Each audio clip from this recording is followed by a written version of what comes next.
Hey everybody, it's Robdoggierob with another Diablo 3 build video for you. In this video, I will be covering a Barbarian speed build for patch 2.5 and or Season 10. This is going to be the build I will be using to speed farm for myself in Season 10.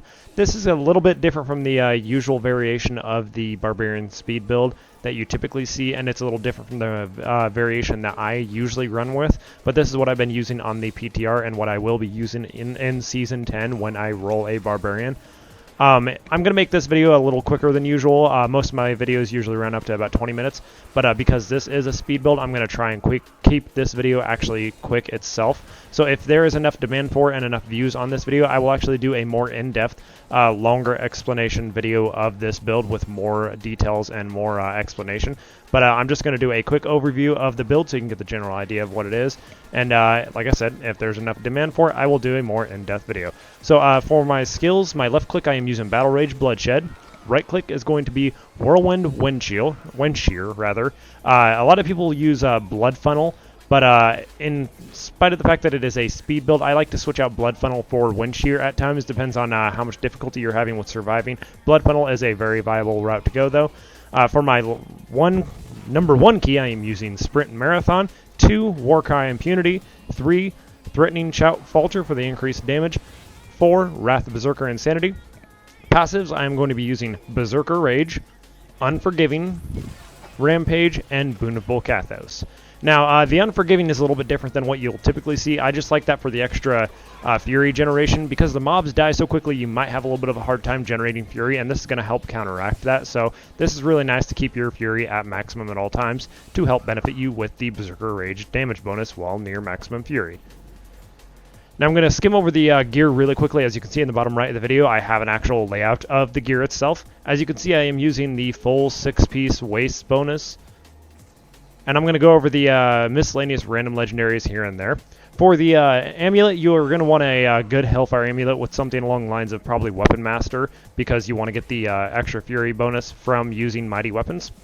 On bracers, you're going to want to use the Warzekian Arm Guards. Sorry, I had to think about how to pronounce that. The Warzekian Arm Guards give you a speed bonus anytime you wreck a wreckable object in the environment, and it'll just give you more speed bonus and movement speed all around. That's really nice for speed farming. The belt is going to be Witching Hour. That's a little bit different from what you might typically see. This build is sacrificing a little bit of damage in favor of speed, so I like running a Witching Hour for the extra crit damage and just the extra damage output it has all around.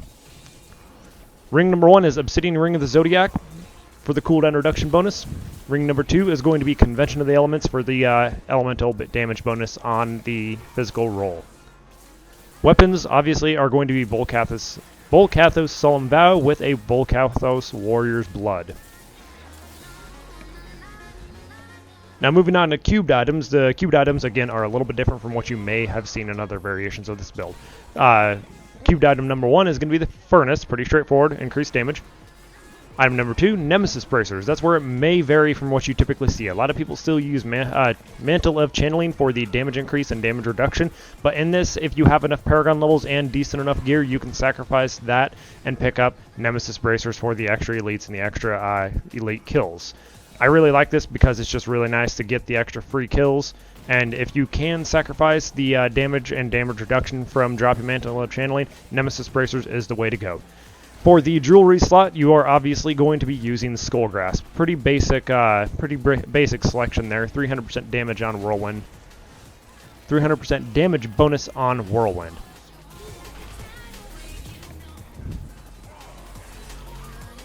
Now, as far as legendary gems go, there are a couple of different variations as to what you can run. Currently, I am running Taeguk, Pain Enhancer, Bane of the Trapped. Now, you can swap out one of those for Bane of the Stricken if need be, but ideally in a T10 speedrun, you aren't going to really benefit from Bane of the Stricken because you're getting the damage bonus from hitting an enemy multiple times on that gem. Now, ideally, you're going to be killing things in one pass, so you're not really going to benefit to the fullest extent from that gem. So you're going to get more from the other gems as opposed to running Bane of the Stricken. But Bane of the Stricken is still a very viable option if need be. That's about all I've got for this video today. I'm going to wrap it up here because I'm trying to keep this video short. If you want a longer, more in-depth explanation, and if there's enough demand for it, let me know in the comment section below, and I will make a more drawn-out, more in-depth video explanation of how this build works. Before you go, though, be sure to check out the description below. I have a link to my Facebook. You'll get updates on my live streams, my future build videos, and any giveaways I'm going to be doing in the future. I will be doing a pretty good size giveaway here in the future, so you got to go down there, get the information from my Facebook below. That's pretty much all I have to say about this build. Like I said, I might be putting a longer video of this out in the future. Thank you for watching. Have a nice day.